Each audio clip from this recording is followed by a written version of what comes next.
এই লাইনটা আমার প্রাক্তনের জন্য। ধন্যবাদ আপনাকে। আপনি যদি এভাবে আমাকে ছুঁড়ে ফেলে না চাইতেন তাহলে হয়তো বুঝতাম না যে হ্যাঁ, আমার মতন এত সাধারণ একটা ছেলেকে কোনো একটা নারী এইভাবে আগলে রাখতে পারে, এইভাবে নিজের সবটা দিয়ে ভালোবাসতে পারে। সবসময় তো অবহেলা করতেন, গুরুত্ব দিতেন না কখনো। আইসেন আমার শহরে, আপনাকে দেখাবো যে হ্যাঁ, আপনি যে মানুষটাকে এত অবহেলা করে ছুঁড়ে ফালাই দিয়ে গেছেন, সেই বেকার পুরুষটাকে একটা নারী কিভাবে নিজের সবটা দিয়ে আগলায় রাখে, কিভাবে মাথায় তুলে রাখে।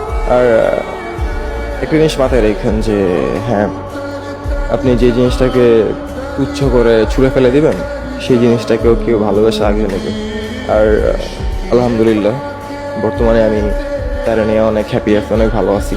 তো এই ভালো থাকার মধ্যে তৃতীয় ব্যক্তি হয়ে কখনো ঝামেলা ক্রিয়েট করতে আইসেন না, তাহলে আমি ভুলে যাবো যে হ্যাঁ, আমি একটা মেয়ের রেসপেক্ট করি।